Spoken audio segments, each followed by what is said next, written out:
ان دو قولوں میں بھی تعارض نظر آتا ہے، مگر حقیقت یہ ہے کہ اس مسئلے میں بھی کوئی حقیقی اختلاف نہیں ہے، کیونکہ امام اعظم نے نفس ایمان میں کمی زیادتی کا انکار کیا ہے، جس کے ائمہ ثلاثہ بھی قائل ہیں، جو میں نے خلاصہ بھی بتا دیا، وہ تمام ائمہ کرام کے تمام مسلمانوں کے ہاں نفس ایمان میں کوئی کمی اور زیادتی نہیں ہوتی۔ اگر آپ سے کوئی پوچھے کہ نفس ایمان میں کمی اور زیادتی کیوں نہیں ہوتی، تو آپ کہو گے سر وہ اس لیے نہیں ہوتی کہ نفس ایمان نام ہے تصدیق کا، اور تصدیق کہتے ہیں حد درجہ یقین کو، تو یقین میں اگر تھوڑی سی بھی کمی ہو جائے تو وہ تو شک کے دائرے میں آ جاتی ہے، اور ایمان شک کا نام تو نہیں ہے، لہٰذا نہ کمی ہوتی ہے اور نہ زیادتی اس میں وہ ہوتی ہے، ٹھیک ہے۔ اچھا، اور ائمہ ثلاثہ نے جو ایمان میں زیادتی کی جو زیادہ ایمان میں جو اور ائمہ ثلاثہ نے جو ایمان میں کمی زیادتی ثابت کی ہے، وہ اعمال کے اعتبار سے ہے۔ وہ میں نے بتا دیا نا کہ مومن بہی کے اعتبار سے، اعمال کے اعتبار سے ہے، جس کے امام ابو حنیفہ بھی وہ بھی قائل ہے، نیز اعمال کے ذریعہ برکت اور کمال ایمان میں کمی زیادتی کا ثبوت قرآن کریم سے ملتا ہے، چنانچہ ارشاد باری تعالی ہے وَإِذَا تُلِيَتْ عَلَيْهِمْ آيَاتُهُ زَادَتْهُمْ ایمانا، یہ سورہ انفال میں ہے کہ جب ان پر تلاوت کیا جاتا یا پڑھایا جاتا تھا ان کے اوپر، یا تلاوت کی جاتی ان کے اوپر آیاتہ اللہ کی آیات، تو زادتہم ایمانا، تو ان کا ایمان بڑھتا تھا۔ اب یہاں سے یہ بات ثابت ہے، تو یہ کون سا ایمان ہے؟ یہ نفسی ایمان نہیں ہے، بلکہ یہ مومن بھی کے اعتبار سے وہ ایمان ہے۔ سمجھ آ رہا؟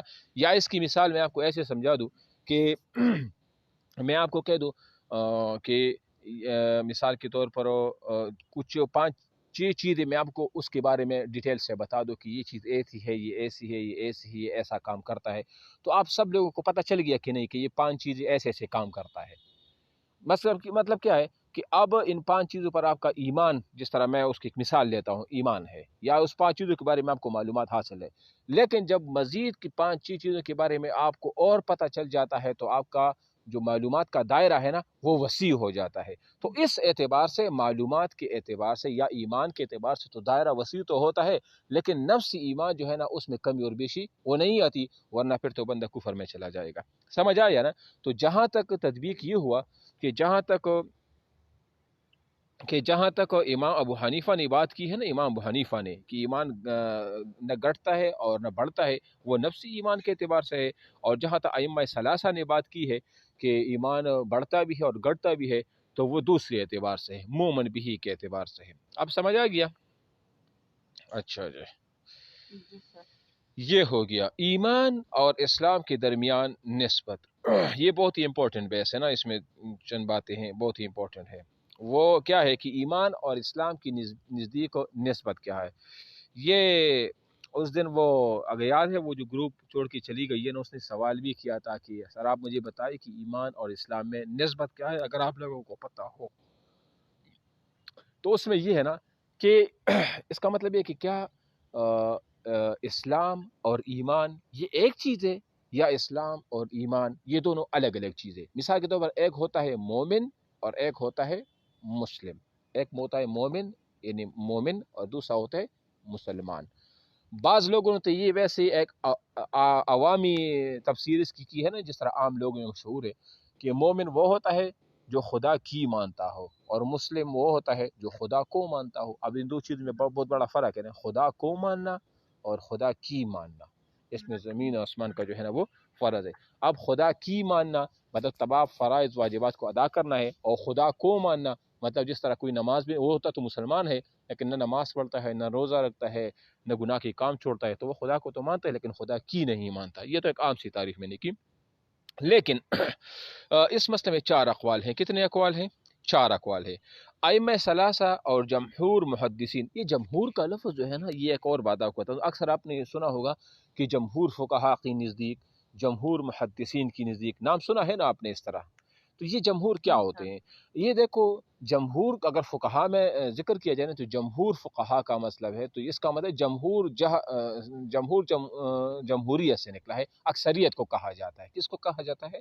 اکثر کو کہا جاتا ہے، ٹھیک ہے۔ اس کا مطلب ہے کہ جمہور فقہا اگر نام آ جائے تو اس کا مطلب ہے کہ فقہا میں اکثریت کی یہ رائے ہے، اور جمہور محدثین میں اگر اس طرح بات آ جائے کہ جمہور محدثین، تو اس سے محدثین میں اکثریت کی یہ رائے ہے، یعنی محدثین میں۔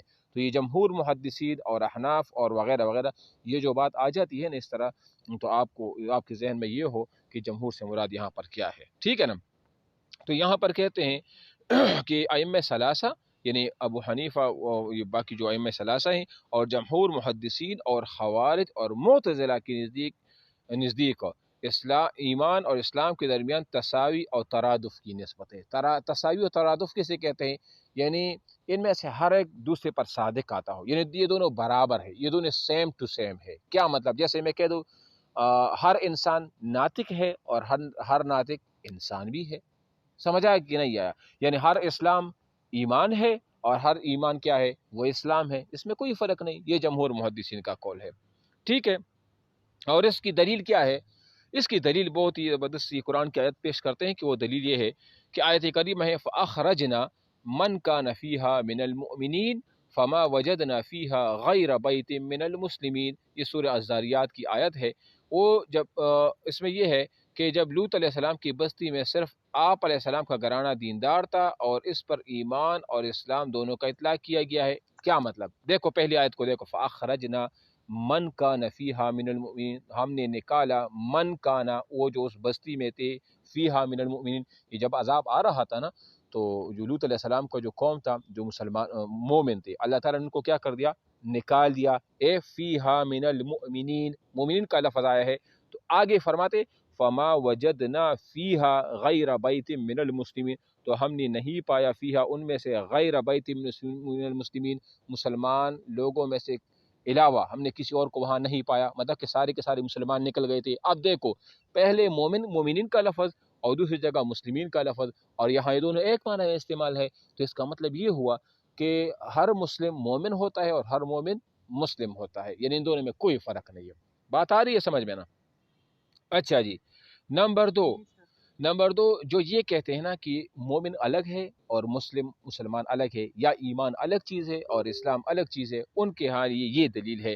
مثال کے طور پر امام اعظم اور متکلمین کی نزدیک، امام ابو حنیفہ اور متکلمین کی نزدیک مفہوم کے اعتبار سے تو دونوں الگ الگ ہیں، مفہوم کے اعتبار سے دونوں الگ الگ ہیں، اس کا معنی اور مفہوم جو ہے نا اس میں وہ الگ الگ ہے۔ اور تعارض کوئی دلیل یہ ہے، مثال کے طور پر قالت الاعراب آمنا، وہ جو دیہاتی لوگ ہوتے تھے نا، وہ کیا کرتے آپ علیہ السلام کے پاس آ کے قالت الاعراب آمنا، وہ جو دیہاتی لوگ ہوتے تھے، بدو لوگ ہوتے تھے، وہ کہتے کہ ہم ایمان لے کے آئے۔ آپ علیہ السلام کے سامنے تو یہ کہتے تھے۔ قل، تو اللہ فرماتے قل، اے پیغمبر کہہ دو ان کو، لم تؤمنو، کہ تم ایمان نہیں لائے، ولکن قولوا اسلمنا، مگر یہ کہہ دو کہ ہم اسلام لے آئے۔ اب دیکھو اللہ تعالیٰ نے کیا کیا، یعنی کہ وہ تو خود کہتے کہ ہم ایمان لے آئے، لیکن اللہ نے اپنے نبی کو کہا کہ آپ ان کو کہہ دو کہ ایسا نہ کو کہ ہم ایمان لے، کیونکہ ایمان تو وہ چیز ہو دے جو دل سے ایک چیز کو تسلیم کرے، آپ اس کو ایمان کہا جاتا ہے، بلکہ یہ کہہ دو کہ ہم اسلام لے آئے، کیونکہ وہ تو منافقین تھے، تو منافقین کے مسلمان اسلام کا لفظ استعمال کیا گیا تھا، کیونکہ وہ ظاہری تابعداری کا وہ نعرہ لگاتے تھے، زبان سے اقرار بھی کرتے تھے، لیکن دن کے اندر اندر مسلمانوں سے اور پیغمبر سے بغض رکھتے تھے۔ میری بات سمجھ آ رہی ہے آپ کو؟ ہاں، یعنی کہ اسلام اور ایمان یہ الگ الگ چیزیں ان آیات کریمہ سے پتہ چل جاتا ہے۔ وہ کیسے کہ دیکھو انہوں نے جب خود کہا اپنے بارے میں کہ اعراب نے کیا کہا، آمنا، ہم ایمان لے، تو اللہ تعالیٰ نے ایمان کی نفی کی کہ ایسا مت بولو کہ ایمان لے آئے، کیونکہ ان کے دلوں میں تو کچھ اور تھا، یعنی نفاق اور منافقت اور کفر تھی۔ اللہ نے فرمایا کہ ایسا نہ کو کہ ایمان لے، بلکہ ان کو کہہ دو کہ ایسا